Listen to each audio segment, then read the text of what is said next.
오늘은 날마다 죽고 날마다 살고라는 제목으로 말씀 전하겠습니다. 주님은 부활의 약속을 책에만 기록하신 것이 아니라 봄날의 모든 잎사귀에도 기록하셨습니다. 종교개혁자 마틴 루터의 글입니다. 부활은 성경책에만 기록되어 있는 것이 아니라고 합니다. 봄날의 모든 잎사귀 속에서도 기록되어 있습니다. 여러분, 겨울이 되면 나무의 잎사귀가 다 떨어지죠. 흡사 죽은 것 같습니다. 봄이 되면 연두 색깔의 잎사귀가 돋아날 것을 어떻게 기대나 했겠습니까? 루터는 봄날의 잎사귀를 보면서 부활의 때를 소망했습니다. 우리는 지난 주일부터 고린도전서 15장 말씀을 살펴보고 있는데요. 고린도전서 15장은 부활장입니다. 왜냐하면 부활에 대해서 이 성경 그 어느 것보다도 가장 상세하게 세밀하게 기록되어 있기 때문입니다. 성경에서 말하는 부활은 구원의 완성입니다.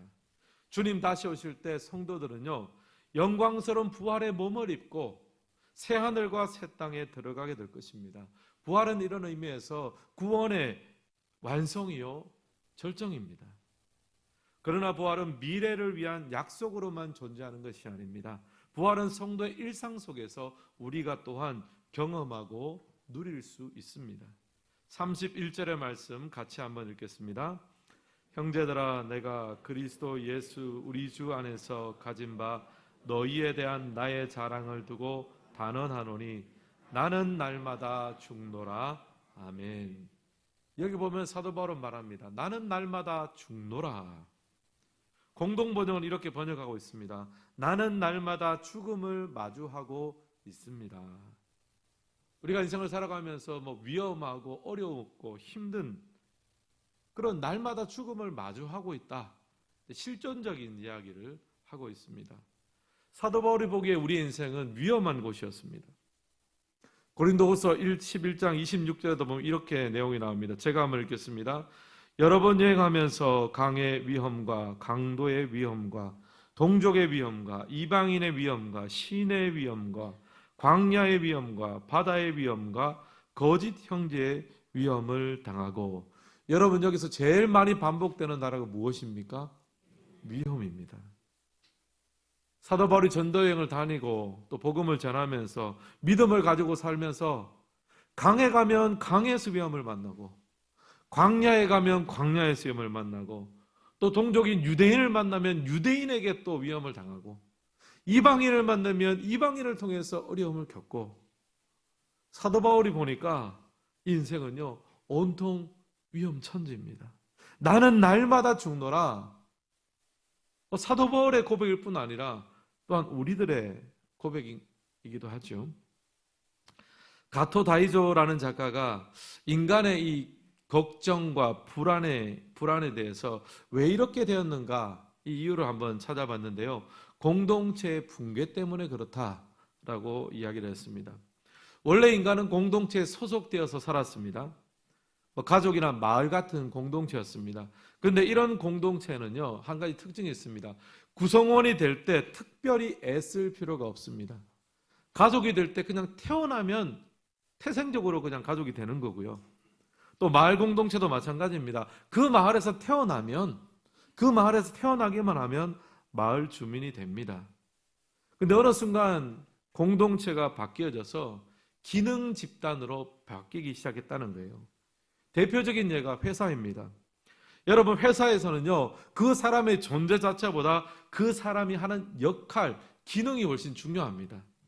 제 역할을 잘 해내면 회사에서 계속 다닐 수 있는 것이고, 제 역할을 제대로 해내지 못하면 그 자리에 있을 수가 없습니다. 그래서 회사를 다니는 사람들은 늘 걱정합니다. 염려합니다. 혹시 내가 일을 잘 해내지 못해서 이 자리를 잃지는 않을까? 염려와 걱정, 위기 가운데 살아갑니다. 나는 날마다 죽노라.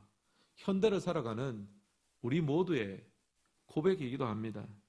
그런데 하나님의 백성은요, 날마다 죽노라, 이곳에서 끝이 아닙니다. 분명히 염려와 걱정과 위기가 찾아옵니다. 하지만 그 가운데 부활의 능력이 작동합니다. 분명히 안 될 줄 알았는데 살 길을 열어주시고요. 사방이 꽉 막혔는데 하늘의 문이 열려집니다. 바울은 이런 부활의 능력을 매 순간 경험했습니다.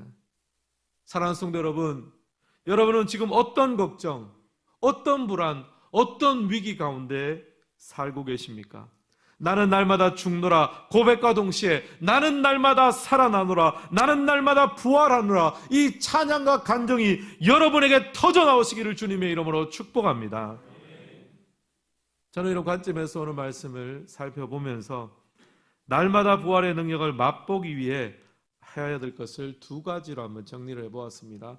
첫 번째는요, 날마다 부활의 능력을 맛보려면요, 방탕에 대해서 부끄러움을 느껴야 합니다.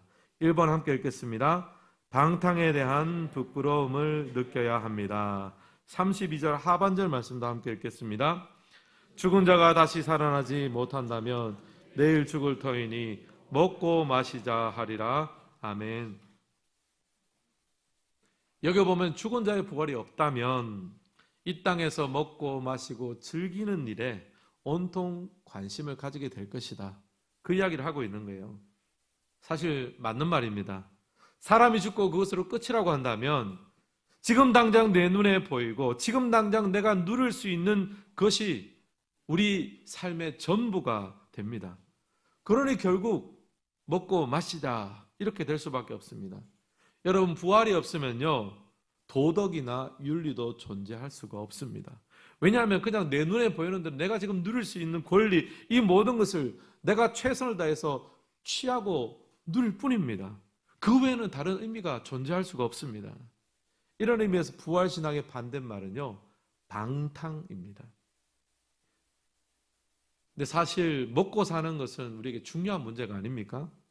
먹고 마셔야 살아갈 수가 있습니다. 하지만 여러분 기억하십시오. 성도는 먹고 살기 위해 사는 것이 아니라 살기 위해 먹습니다. 먹고 마시는데도 목적이 있다는 말씀이에요. 고린도전서 10장 31절 말씀 우리 같이 한번 읽겠습니다. 그런즉 너희가 먹든지 마시든지 무엇을 하든지 다 하나님의 영광을 위하여 하라. 아멘. 여러분, 여기서 성도가 먹고 마시는 것 다 무엇을 위해서 하라고 합니까? 하나님의 영광을 위해서 하라. 만약 먹고 마시는 것 자체가 목적이 되어버리면 그게 바로 방탕입니다. 수단이 아니라 목적이 되어버리면 그것이 방탕입니다. 여러분, 창세기에 보면 우리가 잘 아는 야곱과 에서가 나옵니다. 동생인 야곱은 형 에서가 가진 장자권을 너무나 가지고 싶어 했습니다. 만약 양보를 안 해주면 내가 억지로 속여서라도 빼앗고 싶어 했습니다. 창세기 25장 31절 33절 말씀을 제가 한번 읽겠습니다. 야곱이 이르되 형의 장자의 명분을 오늘 내게 팔라. 에서가 이르되 내가 죽게 되었으니 이 장자의 명분이 내게 무엇이 유익하리요? 야곱이 이르되 오늘 내게 맹세하라. 에서가 맹세하고 장자의 명분을 야곱에게 판지라. 야곱이 이제 계략을 세웠습니다. 타이밍을 잘 맞춰서 형에게서 이 장자권을 빼앗아야 되겠다. 어떻게 해야 되겠다 생각을 했습니다. 마침 형 에서가 사냥을 마치고 집에 돌아오는데 사냥을 마치고 하루 종일 하다 보니까 이제 몸이 너무 피곤하고 배가 정말 고팠습니다. 그때 기회를 엿보던 야곱이 나섰습니다. 형님이 좋아하는 팥죽을 써가지고 형 앞에 나아갔습니다. 형님, 이 팥죽을 줄 터이니 장자의 명분을 나에게 파십시오. 사실 얼토당토 않은 말이죠. 하지만 에서가 대답을 합니다. 장자의 명분이 밥을 먹여주겠나? 알았다. 황당하지만 팥죽 한 그릇에 장자의 명분을 팔아버렸습니다. 왜냐하면 에서는요, 자신만만한 사람이었던 것 같아요. 이 장자라는 타이틀이 뭐가 그렇게 중요하겠는가? 실제로 나는 내 힘과 내 능력으로 얼마든지 살아갈 수 있다. 그러면서 그 구약시대 장자의 명분 안에 담겨진 하나님의 약속과 축복에 대해서는 가볍게 여겼습니다. 그래서 팥죽 한 그릇에 장자의 명분을 팔았습니다. 에서는요, 방탕한 사람입니다.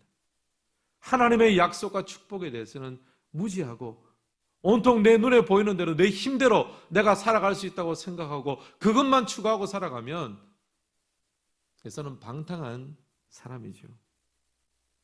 사실 요즘처럼 먹고 사는데 몰두하는 시대가 없는 것 같습니다. 여러분 TV 틀어보면 한 10개 정도 방송을 보면 제가 볼 때 절반 정도는 먹는 것 같아요. 먹는 거. 특별히 저녁쯤에 보면은 한 절반 이상이 먹는 거. 그리고 한 또 나머지 5개 중에서 한 2-3개 정도는 여행 가는 거. 아, 어디 가면 좋더라. 어디를 꼭 가보세요. 어디 안 가면은 내가 큰 죄를 짓는 것 같아. 그리고 어디 맛집에 안 가면은, 내가 이게 좀 시대에 뒤떨어지는 사람인가? 그럴 정도로 요즘은요, 먹고 마시고 즐기는데, 아주 온 힘을 다하는 시대입니다. 근데 여러분, 그런 거 누리면은 나쁠 거 없죠. 그것도 하나님 주시는 자연언총의 하나라고 생각합시다. 하지만 여러분, 그런 눈에 보이는 것에만 온통 신경 쓰다가 하나님 앞에 우리의 마음을 잃어버리거나 신앙생활에 소홀하게 된다면요, 그것은요, 방탕한 인생이 되는 것입니다.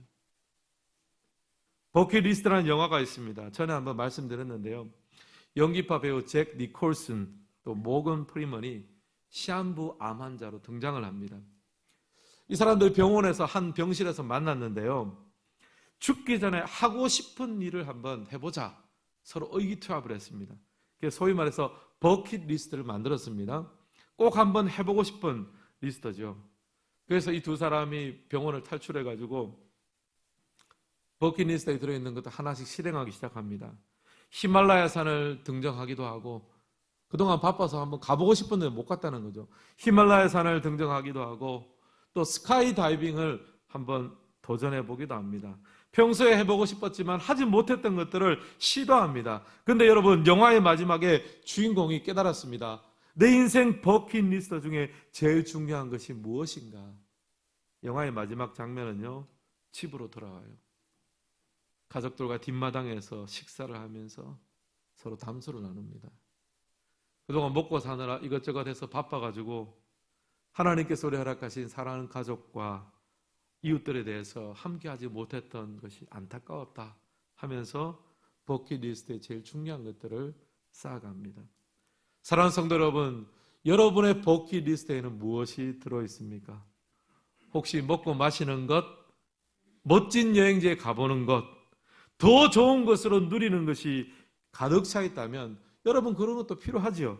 하지만 그런 것들로만 가득 채워져 있다면 죄송하지만 적어도 하나님 눈에서 여러분은 방탕한 삶을 살고 있습니다. 사도 바울은 34절 하반절에서 이런 말을 썼습니다. 내가 너희를 부끄럽게 하기 위하여 말하노라. 사도 바울은 우리에게 경고합니다. 하나님의 백성이 온통 이 땅에서 먹고 마시고 여행하고 누리는 것에만 몰두해 있다면 그것은 하나님 앞에 부끄러운 인생이다. 먹든지 마시든지 하나님의 영광을 위해 살라고 했는데 그것은 목적은 뒤에 그냥 뒤에 놔두고 그냥 수단을 목적처럼 사용해서 살고 있으면 부끄러워해야 될 일이다. 그렇게 이야기를 하고 있습니다. 제가 지난 수요일에 새벽 기도회를 마치고 목양실에 머물면서 하루 일과를 준비했습니다. 그 전날 밤, 이제 화요일 밤에는 성장반 훈련을 인도했기 때문에 사실 수요일 새벽은 굉장히 피곤한 상태에서 시작을 합니다. 그래서 오전에는 신방도 하고 또 멀리서 와서 긴히 만나야 될 사람이 있어서 미팅도 가졌습니다. 또 그날따라 하루 종일 또 노예 관련해서 통화할 일이 있어서 여러 목사님들과 통화하면서 복잡한 이야기들을 많이 나눴습니다. 또 상담을 원하는 후배가 있어서 긴 시간 통화도 했습니다. 그렇게 이제 한숨 돌리고 수요 예배 설교를 또 준비해야죠. 수요 예배 설교를 준비를 하고 또 그날은 수요 예배 후에 순장반 모임이 있었기 때문에 순장반 강의도 준비를 했습니다. 진이 다 빠지더라고요. 진이 완전히 다 빠졌습니다. 그리고 수요 설교 후에 또 기도회를 한다는데 여러분 수요 예배 참석하시는 분 아시겠지만 또 기도회를 인도하다 보면 또 하나님이 은혜를 주셔가지고 좀 조용조용 인도하면 좋은데 또 목소리가 올라갑니다. 이런 표현 죄송하지만 고래고래 소리를 지르면서 이제 막 그 기도를 인도했습니다. 기도회를 마치고 순장반 강의를 해야 되는데 목이 탁 막히는 거예요.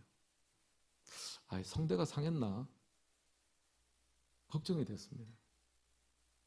하나님과 기도했습니다. 하나님, 지금 순장반 강의를 해야 되니 제 성대를 좀 지켜주십시오. 하나님, 저는 은퇴할 때까지는 목을 사용해야 되는데 은퇴한 다음 날부터 성대가 상해서 말을 못하게 돼서 저는 괜찮습니다. 그러나 은퇴하는 그날까지는 제 목을 보호해 주셔서 설교하고 신방하는 데 지장이 없도록 도와주십시오. 제가 이렇게 기도했습니다. 하나님께서 제 기도를 들어주셨을까요? 들어주셨으니까 제가 또 설교하고 있는 거 아니겠습니까? 여러분, 제가 왜 이런 기도를 했겠습니까? 저는 부활을 바라보고 있는 사람이기 때문이에요. 물론 건강하면 좋지요. 이 땅에서 죽을 때까지 좋은 성대를 유지하고 아픈 것이 없기를 저는 진심으로 바라고 있습니다. 하지만 제게 있어서 건강은 목적이 아닙니다. 목표가 아닙니다. 저는 주를 위해서 제 몸을 힘있게 사용하기를 원합니다. 달아지기를 원합니다. 저는 부활의 몸을 입기를 소망하고 있습니다. 사랑하는 성도 여러분, 부활의 몸을 입기를 주님의 이름으로 축원합니다. 주를 위해서 사용하지 못하는 모든 것들에 대해서 우리는 부끄럽게 여길 수 있는 마음을 가져야 됩니다. 그 부끄러움이 주님 없이 살아온 모든 방탕함에서 벗어나는 기회가 되시기를 주님의 이름으로 축복합니다. 두 번째, 날마다 부활의 능력을 맛보려면 날마다 죽기를 연습해야 합니다. 2번 함께 읽겠습니다. 날마다 죽기를 연습해야 합니다. 31절과 32절 말씀 같이 한번 읽겠습니다. 형제들아, 내가 그리스도 예수 우리 주 안에서 가진 바 너희에 대한 나의 자랑을 두고 단언하노니 나는 날마다 죽노라. 내가 사람의 방법으로 에베소에서 맹수와 더불어 싸웠다면 내게 무슨 유익이 있으리요? 죽은 자가 다시 살아나지 못한다면 내일 죽을 터이니 먹고 마시자 하리라. 아멘. 여기 보면 바울이 날마다 죽노라 이제 그렇게 고백합니다. 그러면서 에베소에서 맹수와 싸운 이야기를 합니다. 초대교회 성도들은요, 로마 시대 많은 박해와 어려움을 겪었습니다. 종종 사자와 같은 맹수와의 싸움에 던져지기도 했습니다. 그러다가 맹수에게 사로잡혀 죽기도 하고 또 살아나기도 했습니다. 바울은 여기서 말하고 있죠. 내가 사람의 방법으로 맹수와 싸웠다면 내게 무슨 유익이 있으리요? 이게 무슨 말입니까? 아마 사도 바울도 에베소에서 맹수와의 싸움에 던져진 경험이 있는 것 같아요. 아니면 그런 것을 많이 보았던 것 같습니다. 그런데 사람의 방법으로 싸우지 않았다라고 말합니다. 아마 바울은요, 그날 순교할 결심을 했던 것 같아요.